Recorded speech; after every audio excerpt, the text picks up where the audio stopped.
My name is Deb, last name is Ayango, and I am going to spend the next hour and a half talking about how the brain performs under pressure.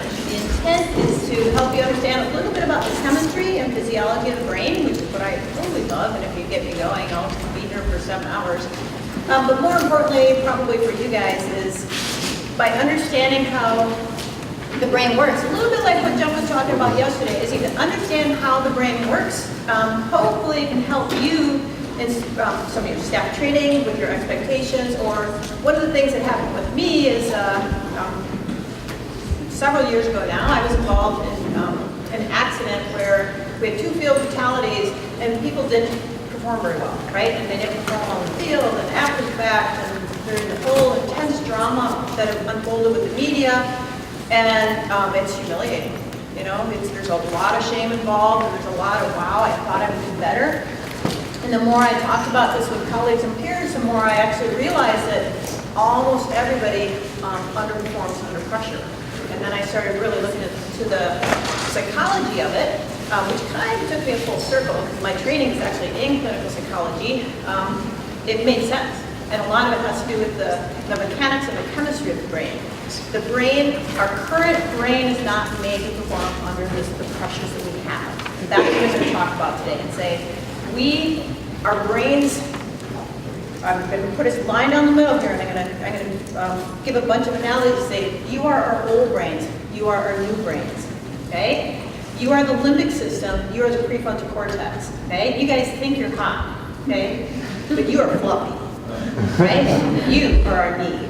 We need to have the limbic system. It's nice to have a prefrontal cortex, right? You need both to perform effectively. And almost always in an emergency, one or the other takes over. And that's kind of the crux of the matter, is we don't want either one to take over. And I can give you tons of case studies where when this one took over, you made bad mistakes. And when this one takes over, there are 4 things that we tend to do, and that's what I'm going to walk you through, okay? So right off the bat, I want you guys to be totally honest with me, okay?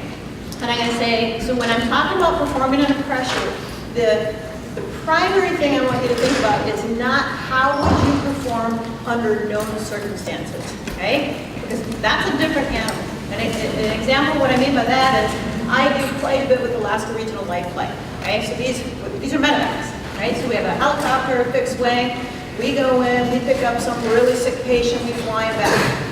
I do their safety training and survival training, okay? They're all medics, well, except for the pilots, right? Got a bunch of pilots, got a bunch of medics, so we got the medics on this side, the pilots on that side. And if you put them in an intense situation, like the plane has had an unexpected landing, I don't call it a crash, an unexpected landing, and now you have to spend the night out. If you just look at the statistics, it's probably going to be 24 hours or less because you've got the tail transmitters and everything else. The medics are lost, right? Because they're very good at medical emergencies, but they're not very good at spending a night out in the field, okay? The pilots, on the other hand, a lot of them actually have a lot of military training, and they've done survival training. They tend to perform better under that circumstance, but you put them in front of a patient who's tanking, they don't know what to do. So what I want you to think about is all of a sudden some sort of big bad thing happens that you're not highly trained for, which might be a field fatality. I mean, unless you've had 10 or 12, you're not highly trained. I mean, if it's just theory-based training, it sucks, okay? So think about a hurricane, an earthquake, an abduction, bad car accident. Think about a really bad accident, okay? And now close your eyes, because you don't want to say this in front of your peers. Go ahead, please, just close your eyes. How many of you think that you would perform quite well? Raise your hand. And if you're honest, a lot of hands will go up. Go ahead and raise your hand if you think you perform well, okay? How many of you think you would tank, that you would perform very, very poorly, that you might even panic? Okay, how many of you think that you'd be somewhere in the middle? All right, and so you can open your eyes now. So statistically speaking, and this is based on a lot of research, this is how most people perform on unexpected events, right? And this is actually how you guys raised your hand. So if you were honest or if you're accurate, it does fall into the bell curve. Okay, so most people if we look at high performers, people who overperform, or the bummer for us, I think, is we expect ourselves here. I think almost always, if you're honest with yourselves, you want to perform. And you think you're probably going to perform well, and you think your staff's going to perform well, because they're pretty cool, right? They're good people, and when they're in a quiet room, a well-lit room, they are awesome. And you're like, yeah, I think they'll do a good job. Okay? And when I ask general public, not outdoor educators, how many people do you think will panic? They usually shoot their hands up. They assume that 80 to 90% of people will panic or do highly ineffective behaviors. Totally wrong. It's usually like 10 to 15% of the populace panics or does ineffective behaviors. Most people do this. Okay? And I'm not going to tell you what that is yet. Yes, nay. But it's somewhere in the middle. And again, it's because the two brains fight. Right? If we have perfect functioning, perfect partnership between the two brains, then you can be at one end of the spectrum.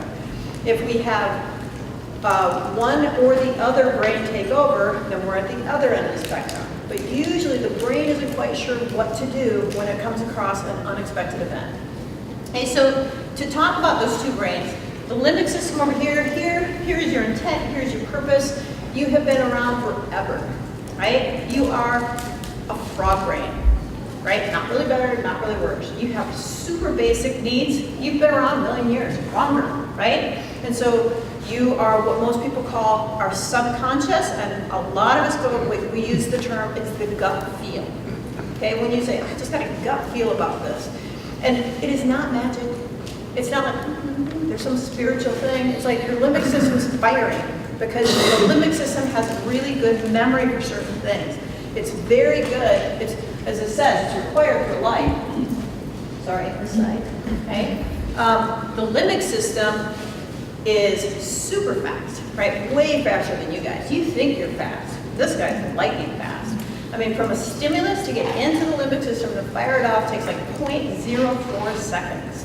Okay? The limbic system is taking in all data of the room right now. So your limbic system recognizes that there's somebody over here eating, that somebody's yawning, that we've got the door opening in the back. I mean, all of the data is coming into the limbic system, and you are also super paranoid, right? You think you are always going to die, right? So you're a super spasmal car alarm.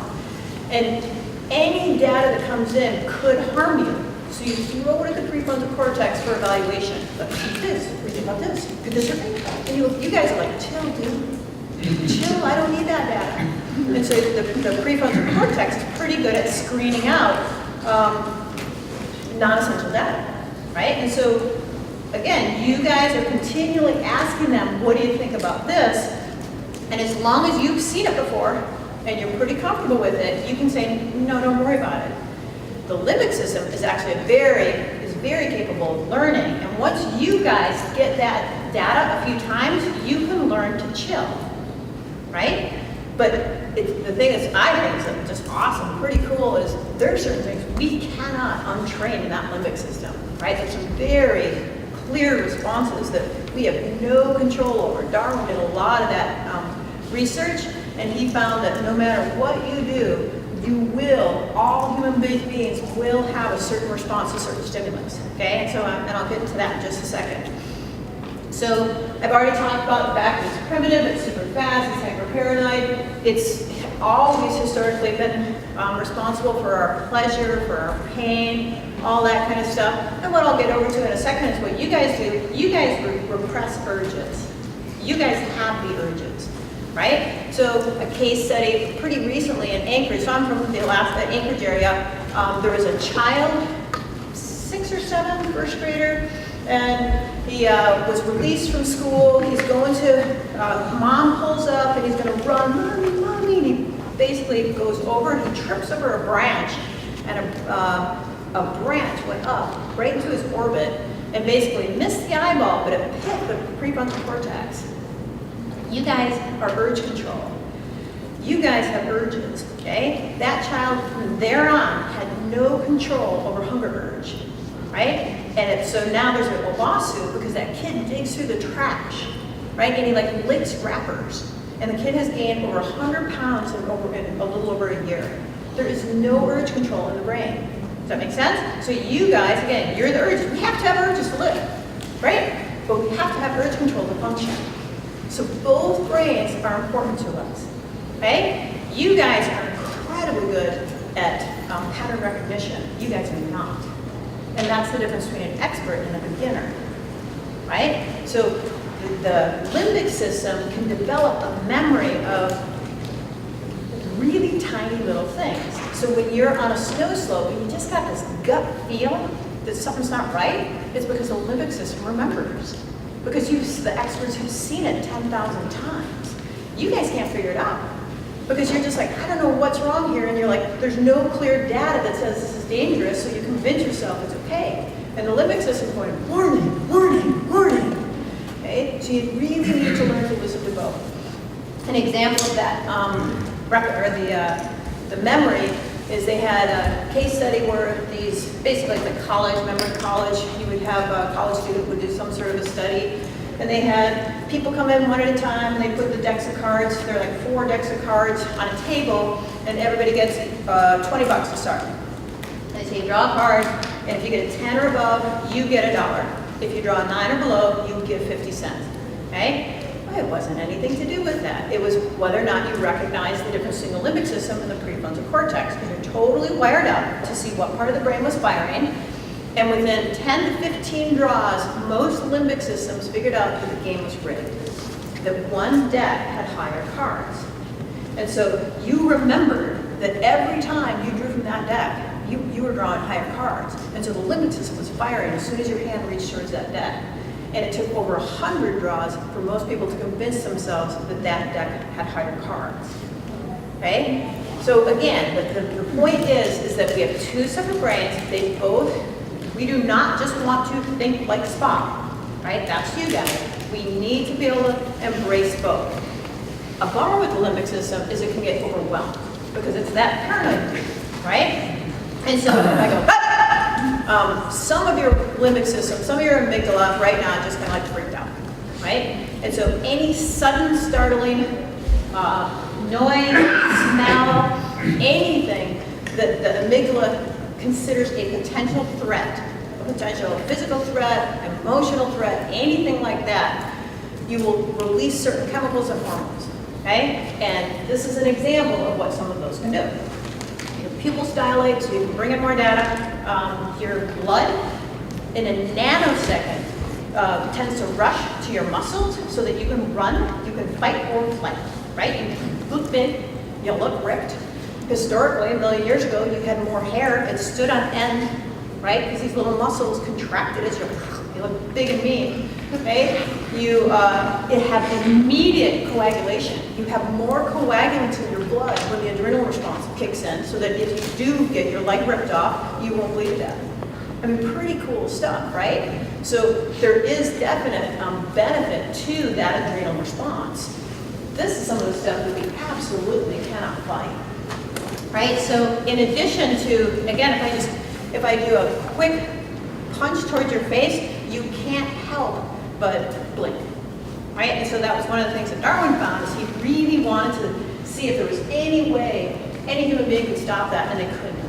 And so the one thing he started with is he got basically this big glass between he and this striking snake, and he would just convince himself, I'm not going to blink, I'm not going to blink, and you always blink, right?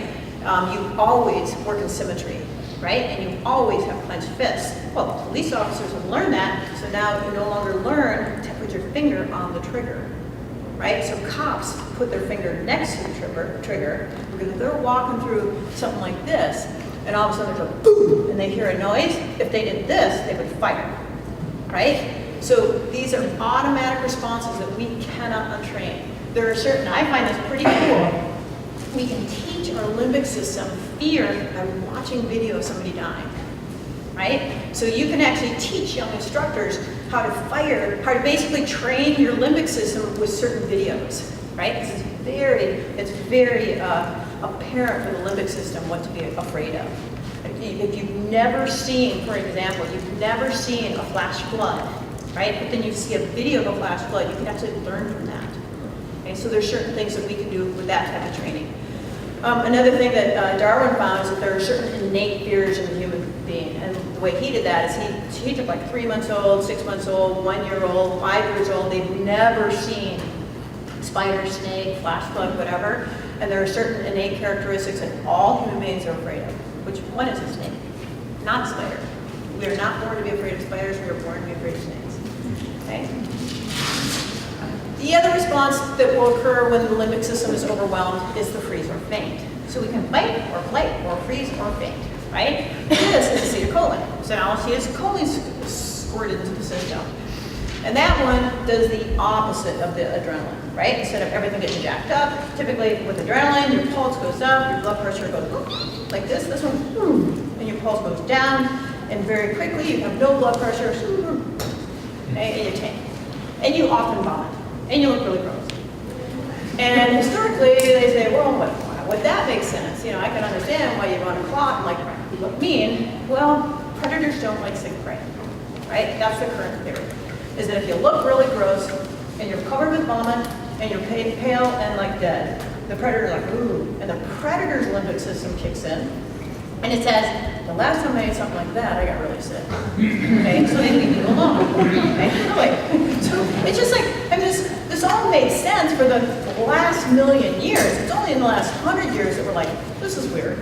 So like when the car's bearing down on you and you freeze, that doesn't make sense. It's like, well, we didn't have cars a million years ago. We were built, you know, a long time ago, and it's only current technology that's kind of messing with all this. It's confusing us. Okay? The prefrontal cortex, now you guys, here's the good stuff with you, is that you are awesome. You know, you're like hot stuff. You're new, you're fresh, you are the software, the newest software that came out, but you're a little temperamental, right? You get break down pretty easily. You're not super tough. You don't like the cold, you don't like the wet, all that kind of stuff. So it's pretty easy to make you malfunction. It doesn't take a whole lot, and the prefrontal cortex actually gets confused, okay? You're extremely good when everything's right, especially in a well-lit, well-ventilated, warm room. You're very good at critical thinking, okay? But if we start changing some of the environmental factors or sleep deprivation or a little bit of drugs or alcohol, you are not very good at critical thinking, okay? As I said, you repress the urges, which is good. Not only are you slow to develop historically, you were also very slow to develop in life. So if you think of, if you know, like when you come out of mom, you're mainly cartilage, right? So that you can get through the little cervix.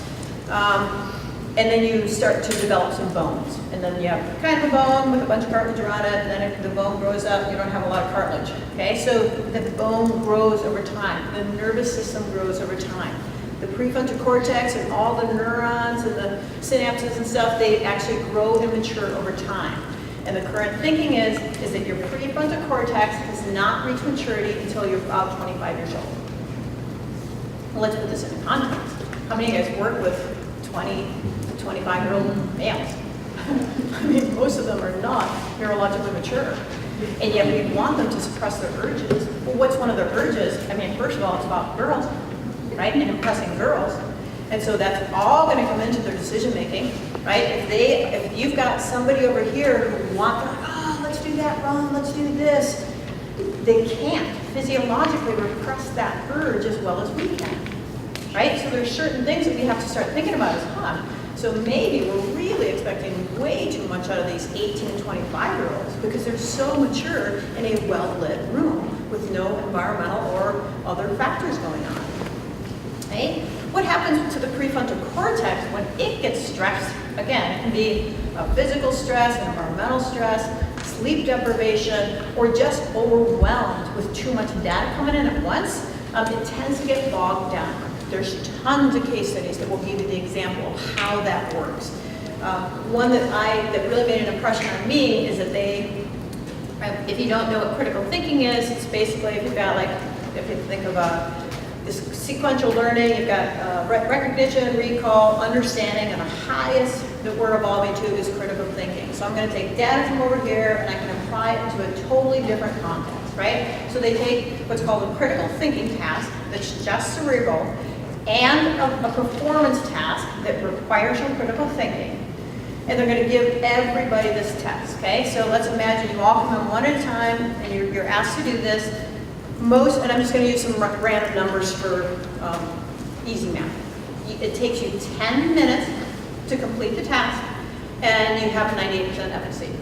Pretty good, right? You're really good, A+, okay? Second task, same thing, 10 minutes, 98%. Third task is 10 minutes, 98%. Now we have, so that was the first 1,000 people. So we get a pretty good idea of how long it tends to take and how good people are. The next 1,000 people, we make them do them concurrently, okay? We don't have any environmental problems, right? So you're still in a nice, dry, well-lit room, and we say, we're gonna give you 2 tasks, and we basically are gonna have you do this one, and then we pull it back and make you work on this, and work on this, and work on this, but we don't let you go from start to finish, okay?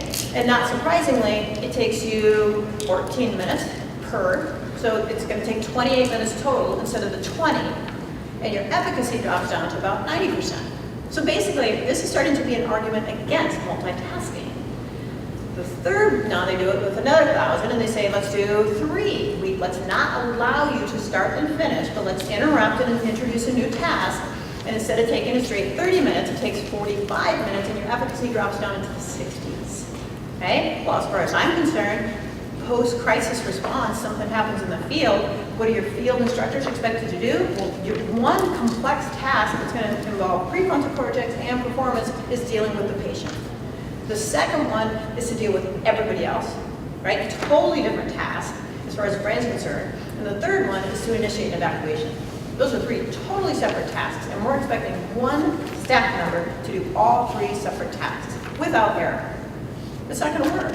You are going to see mistakes. But there are things we can do to make it easier for them and make it more likely for them to perform well under pressure. Okay? So let's go ahead and look a little bit more at that middle part of the scenario here. And this was, John Leach was the first guy who, certainly that I know of, who really kind of identified this as what he called the bewildered state. He said most people, they fall into something called bewilderment, and it can last for seconds, minutes, if not hours. And what I say is, it's the prefrontal cortex says, an example that I like to use, because my husband and I actually were attacked by a charging grizzly bear. So imagine this is you're standing here, my husband's here, the mama grizzly is about at the door, it's just about how far she was, her ears are pinned against her head, hair is straight up, her head's down, shoulders up, lifts back, she's crawling, snapping. She's like, straight at us. It's like, well, what do I do? So I type it into my prefrontal cortex, charged by grizzly bear, throbbing mouth, teeth. What do I do now? Search. And it's going, searching, right? And unless you have a hit, I mean, unless you got something on the computer, it's just going to search. And you guys, on the other hand, what does the amygdala say? Freeze, it's fight, flight, freeze, or faint, right? I mean, you guys take over. You guys are like, screw you, man. You didn't give me the answer quick enough, I'm going to do one of those. Does that make sense? And so that's what most people kind of do, is that the prefrontal cortex fails them totally, dismally fails them, and they fall into the nervous system response, okay? Which is typically not the freak out, which could be another app, I suppose, but it's going to be, it's typically your bewilderment. That's the most common, okay? So what that looks like, and this is pretty wild, is in a bewildered state, you're not always just standing there staring, you gather stuff. And now they don't quite get why this happens, but people have theories as to, well, maybe by just collecting items, then when the dust settles, you have as much stuff as possible, okay? Maybe the airlines know this, right? So what do they tell you when the plane goes down? That's right, leave stuff behind. Because what has happened historically is people will get into the overhead bins, the thing is on fire, it's filling with smoke, and they're like opening the bin, and they're gathering your stuff, they're probably gathering your stuff, and it's like, leave it alone, right? And so what was it, last summer, that Asiana flight that went down? If you didn't follow that, that was the one that crashed, or it had an unexpected landing. They didn't come to a stop when they were supposed to, started on fire. They got over 300 people out in 90 seconds or less, right? And so incredibly efficient, and they did exactly what I'm about to talk about. Because 6 months prior, the training that those staff went through was exactly what I'm going to advocate for. Right? Number one, they performed well under pressure, and number two, they anticipated the behaviors of the people on board. And so they screamed at them. You cannot be polite in the intensity of the emergency. They said they found huge mistakes. They said not only do people not frantically run over top of each other, they're too polite. They'll actually go, after you, oh, no, after you, after you, oh, please, you go first. And they waste way too much time, right? So they're like, no, get out, get out. And then they were incredibly efficient at it, right? So that's, just one of the things that we need to think about. Another thing to me, which is pretty near and dear to my heart, because I've found myself doing this in the past, and I see people do it all the time. Mammals need to gather, they need to be together, and they need to touch. Primates. So if some of you have seen this experiment where they have like a glass cage, and Milo over there is like some little ape or something, and we shock him, and he's like, ah! And he screams, and we're like, oh, and that stresses us out, and we're like, gather up, and we're like, oh. And as soon as we touch each other, you ever do that? When we touch each other, your pulse rate and your blood pressure drop. Okay? Just like that. What do we do in an accident in the field? You're hurt, and I say, all other students, go over there. I want you to isolate and freak out. Okay? Seriously, right? And we separate them. It's like, you know what? I mean, okay, but just imagine the consequences. If you've got a bunch of people, especially if they're loved ones or family members, and you're going to try to separate them, I mean, you're going to jack their amygdala out of control, right? This is not going to go well for you. I'm not saying that you should always allow them to gather around and watch them die, but you really need to think about what you're doing when you're separating these folks, okay? You may be over here making decisions, and if you say, you need to go and occupy your time, without knowledge, okay, by separating, we are going to stress them out. Okay? They absolutely want information. It is one of the best stress reducers that you can provide. By withholding information, you are going to stress them out. When they interviewed all these folks in the World Trade Center, a lot of them stopped almost every floor, and they would get out to see if anybody had CNN on it, because they were trying to figure out what's going on. They'd stop and call their loved ones and family, and it delayed descent for a lot of people, which they believe would have survived if they had not stopped to seek out information. Oh, and of course, they'll start rumors. If they don't have that information, they want it so bad, they're going to start rumors. Okay, so we got to keep that in mind too. What do you got for the time? 2 o'clock? Okay. People will choose, so now you go back to what's going on here. You guys are struggling to come up with good decisions. You guys are basically verging on overwhelming the system. And so what the brain really wants is behaviors that will reduce stress, not increase stress. Okay? So examples are, you will almost always speak primary language in an emergency. Okay? If you think about, if you guys work with bilingual folks, they're going to speak their primary language, and it may screw everything up for you. If you work with clients who don't speak your language, if you do travel abroad, international travel, think about that. They are loath to try uncomfortable behaviors, right? So now if I said, who here is not extremely comfortable with bear spray? Okay, who here is super, super comfortable? Who here doesn't even know what bear spray is? Okay, which is not hairspray. My mom thought it was hairspray. I use bear spray, not hairspray. Okay, so I'm really comfortable with bear spray. I use it all the time, right? Charging bear, you just get that sucker out, no big deal. Okay, but if you're not really comfortable with that, and I said, so raise your hand again, who's not comfortable? So if you're not comfortable, and I say, all right, I want you to demonstrate in front of this audience now how to use it. What happens to your amygdala? It fires, right? I mean, as soon as I ask her to do something even kind of sort of stressful, because the harm might be reputation and looking stupid. So she doesn't like that. The amygdala's like, whoa, I am looking out for everything that could potentially hurt me. I'm going to ask you to do something that's going to stress you out. There's no way your brain will like that, right? You're already stressed, and I'm going to ask you to do a behavior that is new and stressful. Does that make sense? So a lot of people, when they have been told, and I use bear spray because that's something that we teach all the time, right? And so they've done this with fire extinguishers, they've done it with AEDs, defibrillators, they've done it with bear spray. And so when your instructor stands in front of the room or you watch a videotape and how to use it, those people don't perform under pressure. If you've only seen a videotape of how to use a fire extinguisher, how to use an AED, you will not use it when the cock hits the fan, okay? You have to get it to the point where it is so comfortable where you just keep doing this and this and this, that now that's not that stressful. It's not going to increase your stress in a stressful situation, right? Now the brain will allow it. So if you just kind of extrapolate, yeah.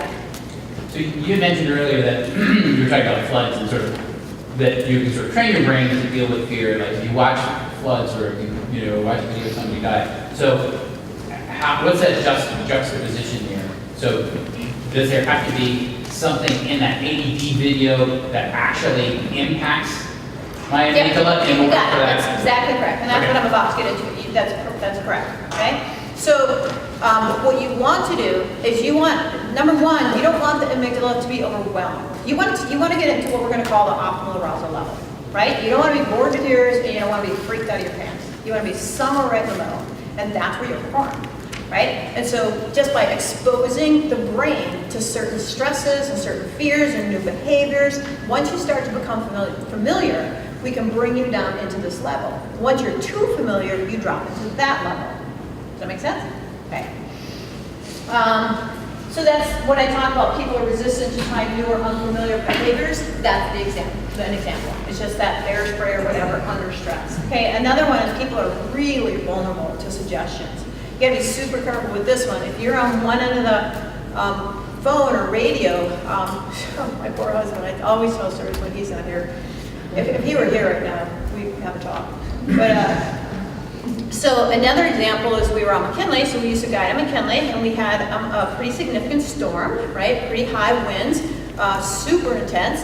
Our backpacks flew away, blew away with high winds. Our ice axes blew away, our crampons blew away. You are on your belly so that you don't blow away, right? 36-hour storm, super intense, right? So you get back to high camp at 17,000 feet, and everybody on the mountain knew that we were missing. You know, we were up in that lenticular at 20,000 feet. I mean, it was like right at the summit that we got nailed. Okay, so you get down to 17 and you make a radio call and said, we made it back to camp, okay? And they called the National Park Service. You would assume you trust the National Park Service, right? I mean, you should. I mean, to me, that's a fair assumption. It's 60-mile-an-hour winds at 17,000 feet. If any of you know anything about flying a helicopter, number one, what's the probability they're going to fly to 17,000 feet? What's the probability they're going to fly with 60-mile-an-hour winds? There's zero probability that you're going to pull off a rescue. And what they told my husband, who hasn't slept in 36 hours, okay, you need to find some snowshoes and stomp down a helicopter landing zone. And what did he do? He found some snowshoes. It took like an hour to find, because nobody has snowshoes that high. They're on crampons. He found some snowshoes, and he's like punching out this helicopter landing zone, totally punch drunk, getting buffeted by winds. He does it for like an hour or two, and he got back on the radio, and he said, I can't do it. He said, I am too whipped. And I said, you must do it. We need that in case they come in. And by the time he got to that end of the helicopter landing zone, the sun had blown in. And when I interviewed him later, because he was one of the people I interviewed, I'm like, why did you do it? I mean, not like, why did you do that? It's just like, why? You think about what was going on. And he said, because they told me to. And I've interviewed a ton of people, and that is the response. So you could have told him, take off your clothes, it's been 3 times. And I'll bet he would have done it, right? So if we're on one end of the line and we're making a call, if you don't have all the facts and the data, and you say, this is what you need to do, you know, they will probably do it if they're stressed out. And then you're going to be upset. You're like, well, you didn't tell me that, or why didn't you, or whatever. And it's like, you've got to be really careful, because if you take all control from them, it'll stress them out more. Because now they feel like the whole thing's out of control anyway. But if you expect too much from them, then things can go bad too. So, yeah. Do you find that people won't do something they would normally do because they didn't get told to do it as well? Again, it kind of depends. Like if you're asking them to do something that's not familiar, that's new and stressful, then they're loath to do that. Yeah. Yes. say, so why does this matter? Again, this is just all the, oh, well, this kind of sucks. Thanks.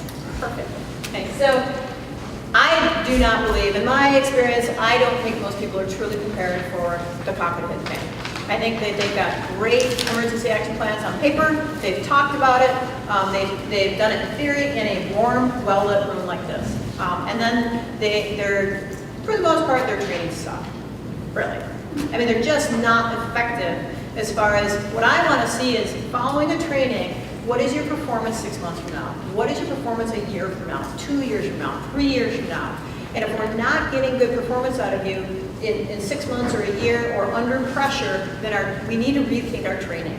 Okay? And that's kind of like what Jeff was addressing yesterday, right? You need the training to be incredibly effective so that number one, you have long-term retention and recall, and you can pull it out under pressure. Okay? So those are some things that I think that most of us are missing. We very commonly say, well, you know, they're such good staff. They've really got their act together. They're very smart. They tend to perform so well in this situation that I just trust them. You know, I think that they'll do well in the backcountry. And this picture is supposed to show it. To me, that's just a gamble.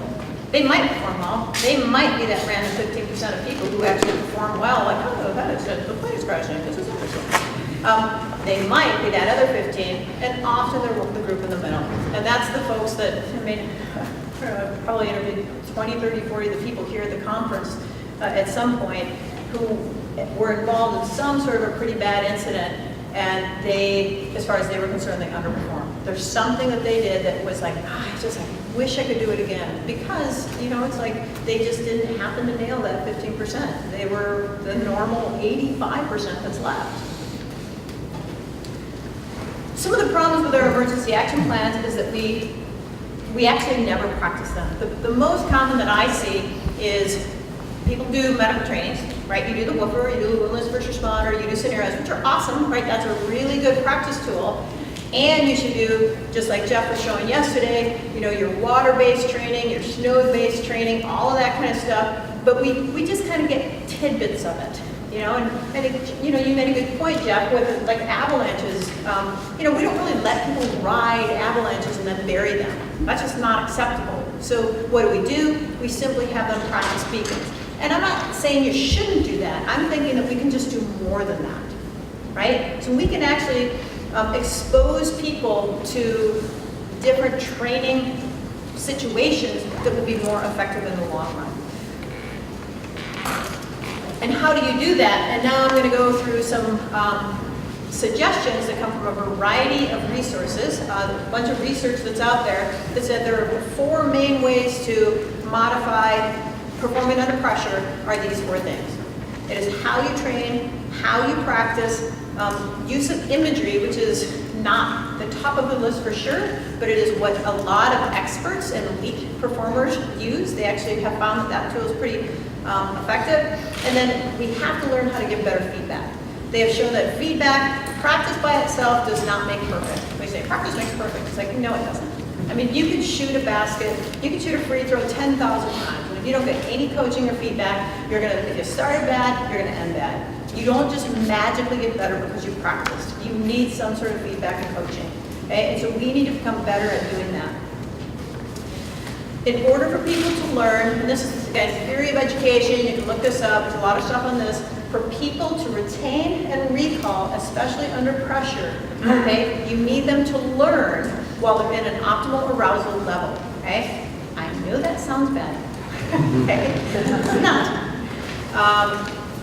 You need like the limbic system to engage. You need you to be properly engaged, and you need you to be properly engaged. If you guys are totally freaked out, like an example is, I mean, most of you know this, but you just, I think you just don't take it far enough. It's like, you know, I used to teach a lot of rappelling. It's like, so you first, like, you teach rappelling in this room first time around, right? Because just having all that equipment, it's not familiar, it's all new, that's kind of stimulating, right? So you touch the ropes, you put it through some kind of a friction device, and you basically do a flat rappel in really safe conditions. And then you put them outside in more of a slanted position, and then you do a rappel, and then you do an overhanging rappel in a screaming snowstorm. And you basically build up, and everybody's happy. prefrontal cortex is happy because you took appropriate chunks, and the amygdala was happy because I didn't overstimulate you. Whereas if I basically tried to teach you how to do the rappel on an overhang in bad conditions, the amygdala would be like wetting its pants, right? You just wouldn't let the data come in. If you're too bored, what they have found is you have no retention. My fear is that's web learning. I mean, they basically have it down now where they say, like these kids, 20 years old, I swear to God, they're asleep when I'm talking, right? Their heads are on the desk, it's like drool, and I'm lecturing, and they somehow wake up and pass the test, right? But they don't retain it. So a year from now, they don't retain that data because if you don't stimulate them enough, they can recall, but they can't retain. Okay? If you're too stressed, it doesn't even penetrate. Okay? So we really need them to be right here in that optimal arousal, just the right amount of stress. And they've actually got that down to such a science, they say when your pulse is between 110 and 140, when your blood pressure is in this range, and you've got this much adrenaline in the system, you have better retention, recall, and you can perform under pressure. So we need to make our, all of our trainings, don't talk about your EAP, do an EAP. You know, don't talk about how, I never let students get away with, I already know how to do that. Who cares? I mean, and I always go back to the things, and I tend to use a lot of sports analogies, and like, have you ever heard LeBron James say, I've practiced enough? I mean, LeBron James practices every day. You know, Tom Brady practices, he's a good cricket player. So even the elite athletes, the elite musicians, they practice, right? So what should we do? I don't care that you're good at tying knots. I don't care that you're good at using the GPS or the self-arrest. Keep doing it. Because if you practice and practice and practice and practice and practice, and I give you appropriate feedback, or you give me appropriate feedback, you're going to be way more likely to perform under pressure and perform appropriately. Okay, so the trainings, and a lot of this comes from what's called SEP, or your stress exposure training, which is what the entire U.S. military has now adopted, and our fire departments tend to, police departments, they're not as into it. They have found that the closer to real your trainings can be, by far, the better performance you will have. So a study many years ago, this guy, he interviewed, I don't know the numbers, I'm making this up, but maybe 40,000, 50,000 US soldiers post-World War II. And he asked them, how many people did you kill? You know, what was it like to fire at them? And he actually found that most Americans, and I don't remember, some of you may have read this study, it was quite a high percentage, 60, 70% never fired their weapons at the enemy, never fired it. And the American government freaked out, right? They like pulled that research and said, do not ever say that again. And when they tried to figure out what was going on, and they asked these people, and they said, well, first of all, in 1940, they shot at targets, a bullseye.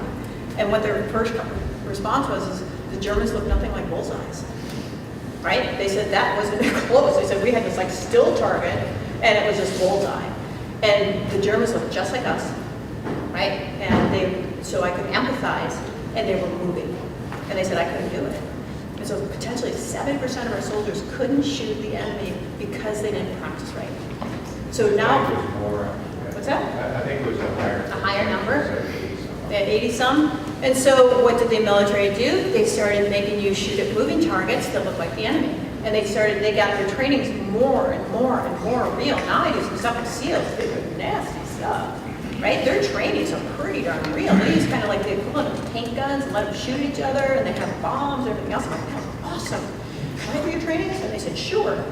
So it's like, that is awesome. You get all these pyrotechnics, and you can make bombs and everything else. And of course, we have to just pull the risk back a little bit so that we don't blow your arms and legs off, okay? But you can still do that. I mean, in my Wilford classes, that's one thing that I try to pride myself on. Is I try to make the scenarios pretty darn real, right? I bring in role players, I bring outside people, I throw out surprises, I do all the pyrotechnics, because I think that you're just gonna learn better. They're gonna perform better under pressure.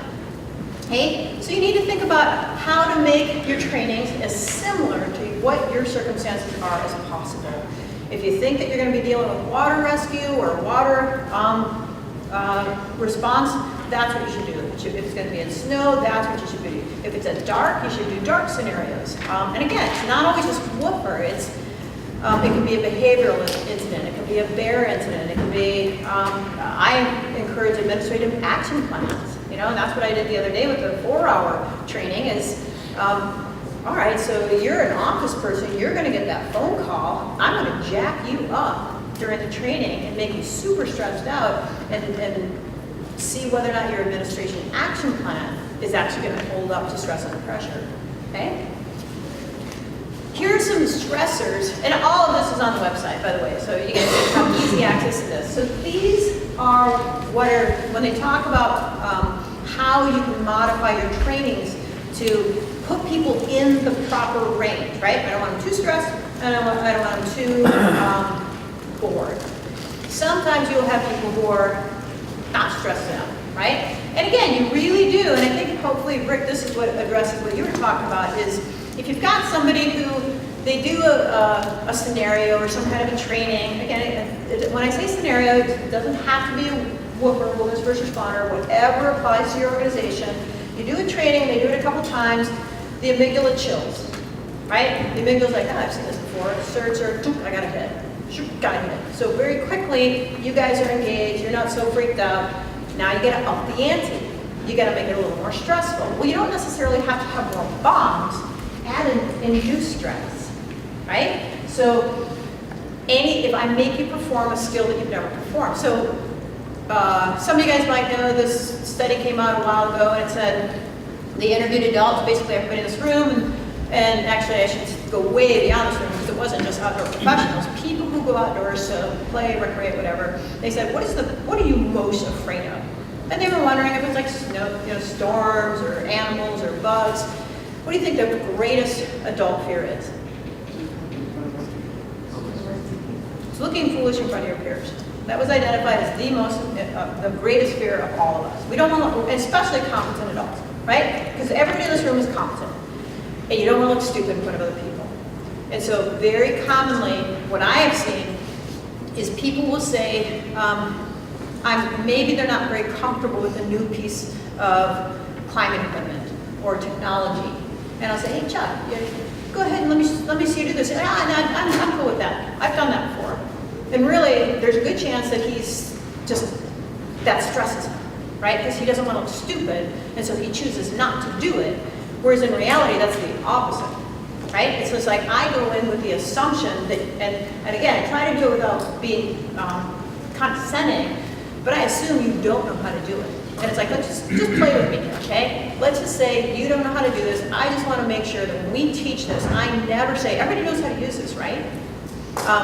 It's like, I'm assuming you don't know how to use it, let's start from scratch. I want to just double check, and if you do know how to use it, great, awesome, because this is going to be practice, right? So let's make sure that we approach it that way. On the other hand, if you want to induce stress, then make them use something that they've never used. Put them into an unfamiliar situation.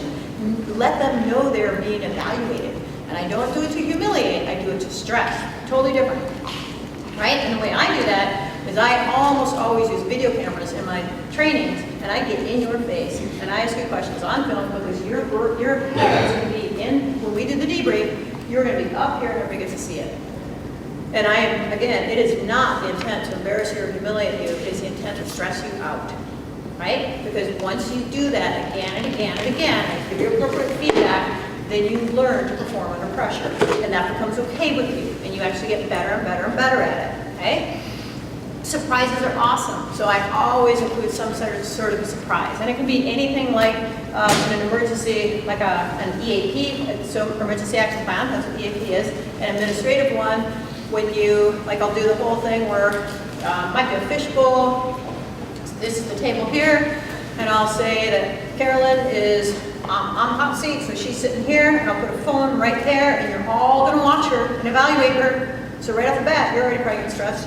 You know, it's pull. Okay, and then I bring her in here, and I videotape the whole thing, and there's a call, and she has no idea who's going to call, what they're going to say, and what's going to happen. And I am intentionally going, and then And then, and I'm trying to stress you out, and some people actually take caffeine ahead of time to stress themselves out. And when that phone rings, then again, it's a surprise. You don't quite know who's coming in. So the first call that came in, actually, I have it triggered so that it was actually your cell phone that was off, and I'd say, hey, check that cell phone, and you had a message that came in, but because your cell phone was off, they left a message.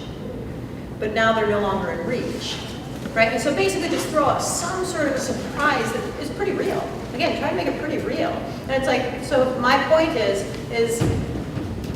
if you really do have an emergency action plan, and it says your people in the field are supposed to call into the office, what if they get a recording? Are they supposed to leave a message? I mean, very clearly what our EAP said is you never leave a message. You just go down the list until you get a live person, right? And so it's like, oh, okay, good point. And so just, it's like, oh, how about this, how about that? Come up with something that's gonna be a little bit different, a little bit of a surprise. Thanks. Gaps in knowledge. When I do medical training, I never let you know how many patients are going to be, right? Because that's a gap in knowledge. And I say, okay, so here's exactly what happened. And again, so the first scenario I would do, I would say, you're going to be the incident commander. You guys, you 6 are going to be in charge of patients. You 6 are going to be helpers. The second scenario, I don't give you any of that data. And when the copper hits the fan, you open a piece of paper that says whether or not you're the incident commander or a primary caregiver. The third one, there's basically arguments because you think you're an incident commander and you think you're an incident commander, and both of you have notes to say, let's see how it plays out. Because argument over leadership is a pretty common field event. Okay? And so I'm going to continually induce or create certain types of stress as the entire training sequence goes on. Okay? Noise is a pretty good stressor. And so the storm on McKinley I described, the wind was incredibly noisy. I mean, you couldn't talk to each other. So you'd get over here and you'd lean down and you'd say, I think we need to stay. And he goes, what? And you can't communicate in those high winds. And that's very common in, a bad situation. Rivers, winds, tent, something like that. Do it in your trainings. I mean, it could be white noise on a radio. It can be bringing a whole bunch of people and make them talk. There were some guys doing like, I want to be a millionaire and those kinds of shows. And they said that the one guy who won like the however many millions of dollars, he said that he would train in hostel bars. And he said he would go into the loudest, most stressful bar and he would study because he wanted the amygdala to fire. And he learned to perform under pressure. And he said it's a totally different type of stress. But he said it didn't work when he sat in a quiet room and studied. Okay?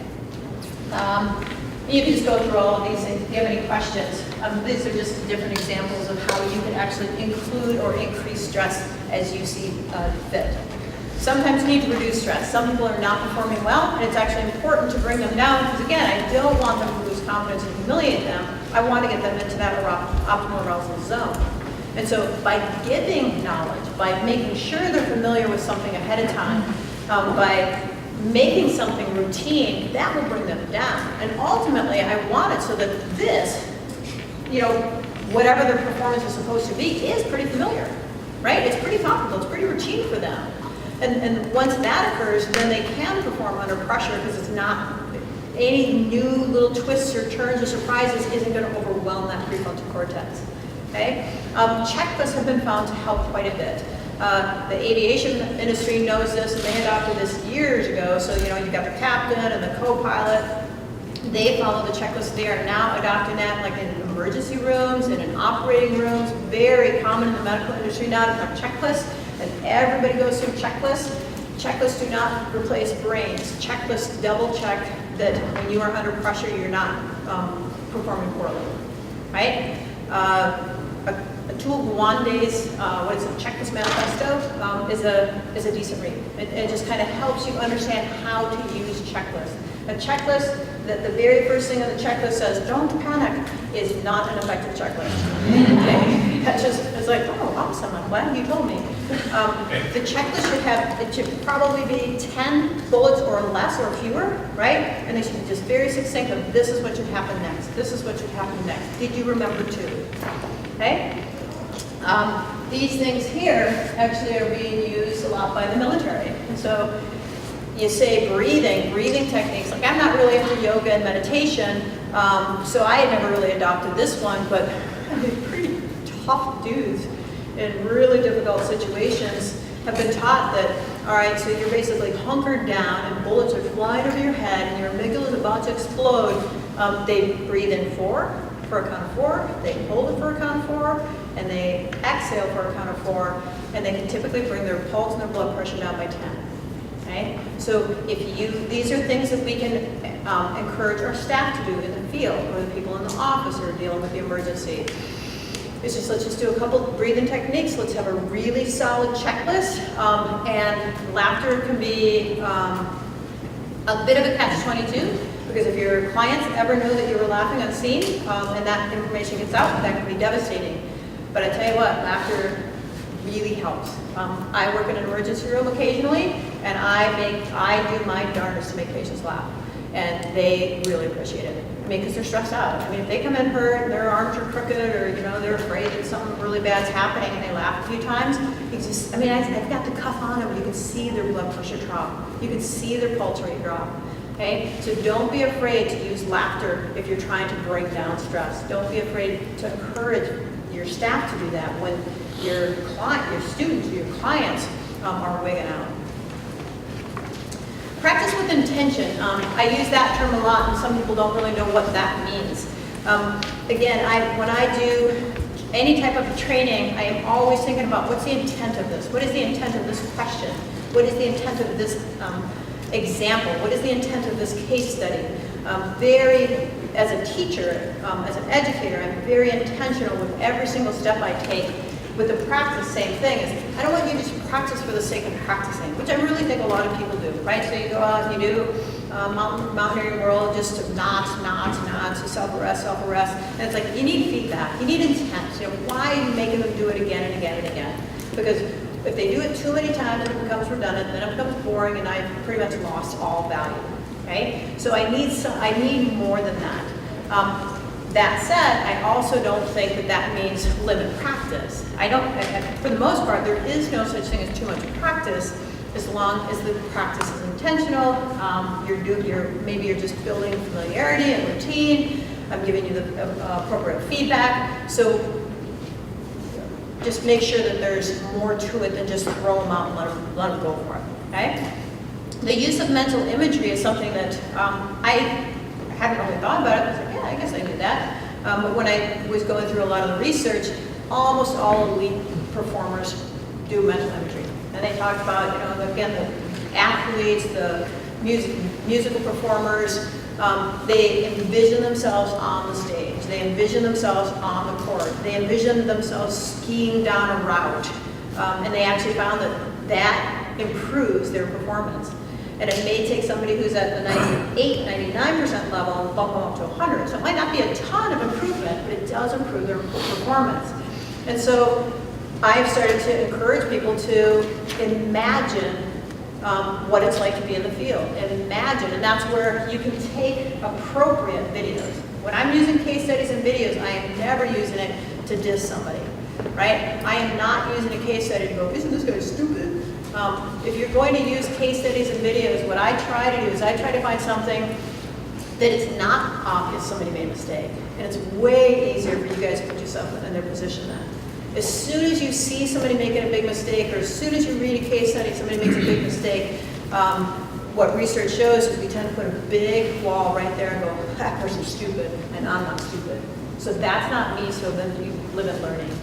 Right? So don't use those types of case studies and films, but if you can find good films that actually show certain things, then just imagine, all right, stop film or stop case study and just visualize yourself in that situation. What would you do next? And so it's a potential tool you could figure out how to use, okay? Okay, and then the last thing on this, and then we'll take up some time for some questions or some questions or showing how you could use this specifically in your organization, is the importance of feedback. And again, I think that we really need to learn how to be better at giving feedback. I think a lot of people give incredibly subjective feedback and often fluffy feedback. he said, that was awesome. And it's like, worthless. I mean, what did that mean? And when people come up, like even after this, it's like, that was really good, I really enjoyed it. It's like, okay, it's a customer satisfaction survey, you enjoyed it. But that didn't give me feedback. You know, feedback has to be the same as giving a toast, okay? So it needs to be timely, objective, aimed at the right person, specific, and tactful. And so this is what we're using for Wilderness Medical Associates now, is every time you teach a class or a lecture or whatever, you're supposed to give a toast. And I'm supposed to ask for a toast. And now DJ, Dave Johnson, who's the medical patrol, he said recently, I just talked to him last week, he said, I give a toaster. And I'm like, you from Boston? Is that a toaster? And he said, no, a toaster. He said, I've added an A at the end. And he said, because I want it to be actionable. Okay, so I want your feedback to be actionable. And so, timely, all research has shown is that the sooner you can get feedback, the better. And when I see to organizations is one of the worst things you can possibly do is have a summer program or whatever, and at the end of the summer, evaluate it. Because all of that feedback is almost worthless as far as improvement. Not totally, but it's about the worst you can do, okay? The second thing is like if you've got maybe a week-long or a month-long trip to wait to the end, okay? And that's for us, like that's the woofer. Woofer's, 9 days long or something. Wait to the end of it, and now I'm going to sit down with the other instructor, we're going to go over it. The next is at the end of the day, which isn't bad. Ideally, it's as soon as you're done. Okay, so as soon as Ryan's done teaching something, I've been writing notes down. I'm going to talk about how to write these notes down, and I am going to give you feedback immediately. And people say, well, this doesn't work. It's like, but that's ideal. Okay, if there's any way you can give immediate feedback, it tends to expedite learning. All research shows that. Okay, objective is just as it sounds. I try to never say I liked it when, or I didn't like it when. That's subjective. Strike that, okay? It's not about what I liked. What you need is something like a rubric. And what we did at WMA is we said, this is what an ideal instructor looks like, okay? And it's like a 10, 20-page document. And we said, this is what a good lecture looks like. This is how you perform in front of an audience. This is how you can move in front of us, do this and that. This is intentional learning. This is what it means to be a good instructor. And that's the template that I will use when I evaluate you. And so I say, Chuck, okay, I wrote all this down. I compare you to this, right? This is ideal for the WMA. This is what I saw in you. Let's compare them. What lined up? So I say, in this situation, that skill, you met our expectations. You met the WMA expectations. In this situation, you fell below, and here's why. This is what you could do to improve it. And in this one, you exceeded our expectations, and here's why. Very specific. And almost all adult learners prefer that type of feedback. They tend to perform better. Again, we're looking at expedited learning, okay? Aimed at the right person, it is not beneficial to give very generic feedback and say, okay, as a group, we're not doing so well. That's very generic. My husband falls into that a lot. And like he came home the other day and he was very frustrated because he was doing trail crew work, and one of the crew members, and he said, I knew exactly who it was, but I didn't want to embarrass him. So he said, well, we need to do a better job of checking the oil in the chainsaws. And he said, and then it burned out again. And I'm like, you go up to that person and say, Chuck, you need to put oil in the chainsaw. Okay? This is what you do, this is what we're supposed to do, this is what you did, let's look at that. You didn't do it. Here's, you need to look them right in the face, make sure you aim it, and then you do need to be tactful. So you don't say, what were you thinking, you idiot? And that's not appropriate either. Okay? So go back to a sports analogy. As I try to tell my husband, because I'm a woman who talks football, I say, okay, you need to make a pass. You don't just randomly throw the pass and hope somebody gets it. If I'm going to throw a pass to you, I need to throw it so that it's catchable, right? I don't want it to be too hard. I don't want it to be too soft. I want it to be just right. I need to make sure you're paying attention because I can hit you in the back of the head, right? And so communication is obviously a two-way street.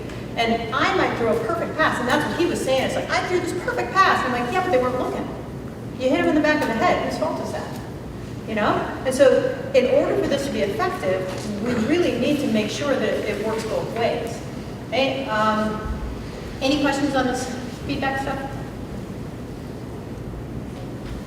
Okay, so here's some, I think, pretty decent references. I have got a library, about 15 to 20 books at home, and one, it's not a book, but it's a website on your stress exposure training, SET, and that's the military's version. And they actually have some pretty, not anecdotal, but some pretty solid research and evidence that shows that by doing well-done simulations, you can increase performance in a variety of situations. Okay, so that's set. That's not up here.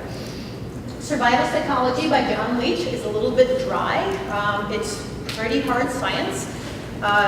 He studied World War II folks. He studied Auschwitz folks. He studied ships sinking and fires and tornadoes. Not really outdoor education based, but it's just how do people perform under pressure. He's the guy that came up with the bewildered state and the bell curve. A little bit hard to get a hold of his book, but it's a decent read, especially if you like science or research. The Unthinkable is more of a technical book you could actually read in an airplane. It's almost storytelling. Amanda Leach is not a researcher or a scientist, but she is a good author, right? So she's written about, I don't know, like a dozen different tragedies, and she meets people and interviews them. A little bit more of some of what I do is, you know, I get all this information, I interview all of you, and then I say, here's what I found that outdoor industries people do in emergencies. This is some common findings. And so she's got a pretty readable book called The Unthinkable. Thinking Fast and Slow is a little bit dry, but it's very much of the physiology and chemistry of the brain, and it's kind of comparing thinking fast and thinking slow. You know, and basically this person goes back and forth of what's going on specifically in the brain and why are these things happening. And then the one that I actually like best is Nerve. The guy's got a very good sense of humor, and he makes this really understandable. And he gives tons of examples of how the limbic system works and why, how the prefrontal cortex works and why.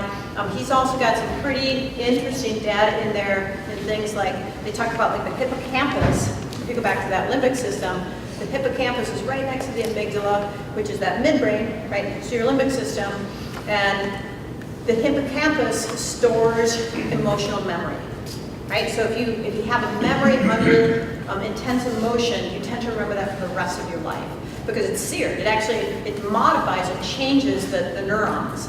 And so he talks about how the implications of that. And an example is a woman who goes through a vicious rape, okay, has a seared memory. And they have found that if you can give them a certain hormone within so many hours, she won't have post-traumatic stress because it doesn't sear into the hippocampus. And he talks about how the size of the amygdala will often make the difference between how you perform in an emergency. So of course my husband's like, yeah, I got a big one. I'm like, honey, you want a little one? Okay? You got the amygdala, typically the more you're going to freak out, right? So, pretty controversial. The military is starting to look at the size of the amygdala to figure out who can be special forces, right? But it's not hard science. It's all totally controversial at this point. Okay? Anyways, I think it's a pretty good read. All right. So at this point, any questions? Come on. Yeah. So one question going back to the your bell curve is, so I find that sort of there's a situational aspect of that for me that if I think I perform less well if I'm on my own than if I'm in charge of a team. I know that if I lose it, the whole team's going to lose it. So I sort of feel more pressure to stay calm, and I actually perform better in that sense than I would if I was just sitting answering the phone on my own. And I mean, to me that makes sense because it's like that's your optimal arousal level, right? I mean, just because there's pressure doesn't mean you're going to not perform. It's like, what's optimal? That's obviously not too much pressure. You are so comfortable performing in front of others and with a group that you're actually quite familiar with that. That's okay for you. Does that make sense? Or not? Yeah, I mean, yeah, it feels to me like it's a little bit more prefrontal cortex coming in because if I... Well, it allows it, right? Yeah. But I mean, but I think that you must be, as far as research shows, and I buy it, is you must be in your optimal arousal zone. That's good. That's a good spot for you, right? And so you've got enough engagement in the limbic system that it allows you to work functionally. Whereas if you're too wigged out, then you can't perform functionally, right? So like for me, it's a little bit different, but what I have found, which is totally different than my husband is extremely good in vertical areas, right? So he loves multi-pitch climbing. He can be like, and he's whistling, and he's telling jokes, and he's like kind of portals. And I'm okay with that. My amygdala is a little bit freaked out, right? It's like, okay, I'm at this end. It's like, let's really concentrate. Whereas he is so comfortable with that. Whereas to me, international travel is my optimal arousal zone. If I can go into a country where I don't speak their language and everything around them is totally bizarre to me, this is perfect. That's where I learned. My husband is freaked out, right? I mean, he feels totally out of control. He is overstimulated, and he remembers nothing of those trips. It's really easy to freak him out and bring back post-traumatic stress and that kind of stuff. Yeah. Going back to the staff feedback, so my computers go out for about 6 days, and we did work that classic summer time that would give them feedback at the end of the program, and it's really difficult for us and try our best, but I feel like I just don't feel very comfortable giving them specific feedbacks and not seeing that. Yeah. Can you guys even hear that? No. She said that her staff goes out, tell me if this is right, pretty long trips, like month-long trips or whatever, and she doesn't feel comfortable giving them specific feedback at the end of that long-term thing. I mean, what would you suspect that my comments are going to be? I mean, right off the bat, if there's any way they can give feedback to each other during the trip, right? I mean, that's going to be ideal. And so then you want to just make sure that your staff, do you have more than one staff? Like you have 2 people, 3 people that go out, something like that. So I would just really work with those people, and especially if they're young, I'll bet they don't know how to give feedback. And so I would really focus on making sure that they understand what is expected of them. Most adults really appreciate, they want to know what's expected of them, right? What do you mean by good performance? So come up with some sort of a rubric. This is what's expected, this is good teaching, and then this is how you evaluate, and practice that in staff trainings, because that's an important part of development. And then make sure, or at least try to figure out how can they give each other feedback at the end of every day. And then even if you take that back at the end of the month, it's like, I mean, I totally get it. I mean, I've led long trips. I'm not going to get or give feedback to my boss in the middle of the trip. You just do the best you can. Yeah. This might seem a little controversial, but I have a question about the limbic system and gender, because I was at the International Climbers Festival this year where we had a women's panel. Mm-hmm. And one of the very experienced female climbers implied that in her experience that female climbers have to overcome a little bit more in terms of the limbic brain, and that she's never had, she's had more female climbers be more scared or cry more. She also said she only trusted her female climbing partners. And that there was something more than just social in that she implied that there was something about the limbic brain, and I'm curious whether that's borne out at all in your research. For the research that I have looked at, no.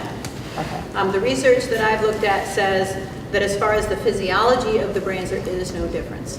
The amygdala, it is random size, and then you also got this thing called the neurotransmitter Y. Mm-hmm. It is no different in male or female. There is a ton of social stuff, right? And so it's like how you're born and raised, your parents, your peers, everything else can make a difference in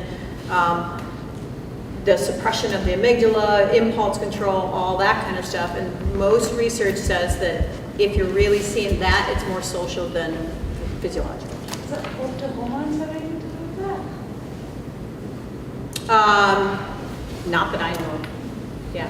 I mean, not like if you're speaking like female-male hormones, no. Yeah. I mean, you can have like impulse control might be affected by more or less testosterone for sure, right? But that again, just if you're talking about if you just take just this black and white limbic system versus prefrontal cortex, and then you don't take anything else into it, there shouldn't be a difference between genders. And because of that, they're saying you can have a female who has a tiny amygdala with a certain neurotransmitter Y, and they're going to probably be the most effective special forces. And then it has more to do with your physical stuff of are you strong enough, can you physically do certain tasks? Okay, but that's just, this is all pretty new science. I mean, we've known a lot of this, but some of this stuff that's coming out, like in these books, it's all been in the last 5 to 10 years. And so my guess is they'll just keep changing it, right? So what I'm teaching right now, within 5 years, they may realize that a lot of this is inaccurate. That's okay. It's just the last thing I'd throw out. I think we got a couple minutes, right? We almost done? Yeah. You see the other website all this was on? The WRMC website. Okay. I pointed at my dog, but it's when I had the PowerPoint up. This PowerPoint was on the WRMC website. Okay. Yeah, so that basically took the thing in the thumb drive, so if you guys go to that, it should be even this evening, it should be on there. So what I am happy to do, if you want, and I might just put it on the WRMC website, that might be the easiest way to do it, is I actually have a couple documents in here, and that's what I did with the 4-hour thing. And I went through, this is a pretty lengthy one, but this is like 20 pages on the intentional development of a first responder scenario. Like how you put together a medical scenario. And it's like, this is why a patient profile looks like this. These were the learning points. This is why the scene played out like this. This is exactly what the stressors were.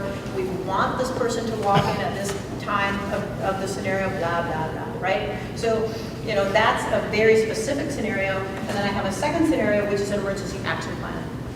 And so what we did the other day is I took, again, we all have different backgrounds, but it's like, let's just do an avalanche, right?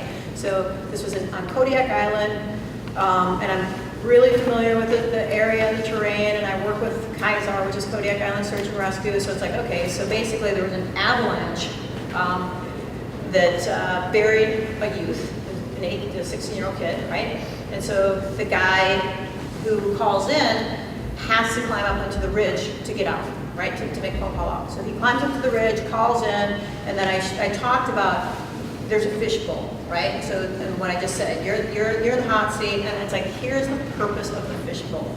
And so what a fishbowl is going to do, this is how it's going to trigger the amygdala, and this is how it's going to give you a little bit of stress, and then you can induce stress if you want by having I put a camera in your face. And if I want, and again, nice, and that's kind of stupid, it's like, see, but if we go back to how this is supposed to work, is if you have stress in the system, and stress isn't necessarily bad, right? I'm saying you want the amygdala to be primed, basically.